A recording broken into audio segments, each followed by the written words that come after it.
बिस्मिल्लाहिर्रहमानिर्रहीम। इय्याका नअबुदु व इय्याका नस्तईन। कैसे हैं आप सब लोग। आज हम बनाएंगे अंडे वाला बर्गर बनाएंगे, जो कि एक ही तरह की अफ्तारी खाने को दिल नहीं करता, कभी कभी कुछ नया करने को दिल करता है। ये चने की दाल की और आलू की मैंने टिक्की तैयार की है। अब अंडे शामिल करते हैं इसमें, तो इसको अंडे में डिप करके तवे में फ्राई कर लेंगे। ये टिक्कियाँ मैंने अंडे में डिप करके तवे के ऊपर रखी हैं। जब एक तरफ इनका साइड पक जाए तो इसकी साइड तब्दील कर लें, फिर इनको निकाल लें। और दूसरी तरफ ये जो अंडा बचा हुआ था ना, वो सारा तवे के ऊपर डाला और इसको भी पका के एक तरफ रख लेंगे हम। ये बहुत मज़े का बर्गर बनता है और कभी कभी कुछ नया खाने को दिल करता है तो बर्गर घर में बनाएं और खा लें। ये हम प्लेट में निकाल लेते हैं और दूसरी तरफ ये सारी चीज़ें हमने, ये बर्गर है, इसको कट करके तवे के ऊपर सेक लेंगे, थोड़ा थोड़ा हल्का हल्का तेल डाल के।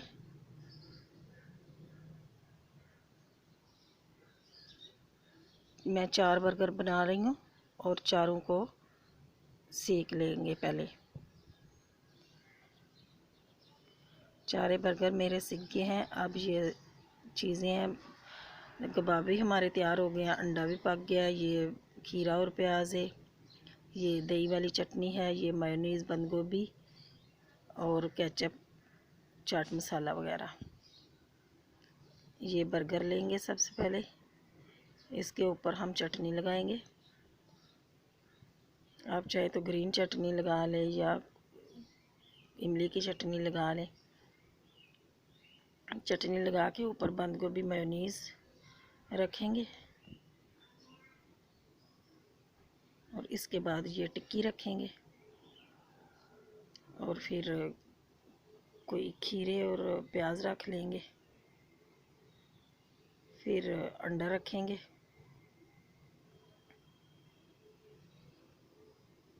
फिर चाट मसाला इसके ऊपर लगाएंगे। ये इतना मज़े का बर्गर बनता है, यकीन मानो बड़ों को भी पसंद आने वाला बर्गर है। बच्चों को तो पसंद आता ही है और बड़ों को भी बहुत पसंद आने वाला बर्गर बनता है। ये जी हमारा बर्गर तैयार है और इसी तरीके से मैं दूसरे बर्गर भी सारे तैयार कर लूँगी। पहले चटनी लगा के, आप चाहें तो बंद गोभी पहले लगा लें, जो जैसे आपकी मर्ज़ी। ये चीज़ें सारी इसी तरीके से रखेंगे। ऊपर टिक्की रखेंगे, फिर प्याज रखेंगे, अंडा रखेंगे, चाट मसाला डालेंगे। ये इस तरीके से आप चाहें तो टमाटर भी कट करके डाल सकती हैं, केचप भी डाल सकती हैं।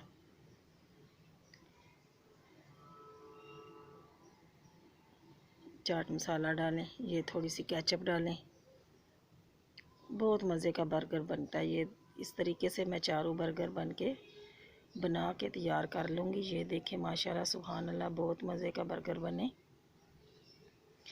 आप भी बना के बच्चों को दें, खुद खाएँ, अफ्तारी में खाएँ।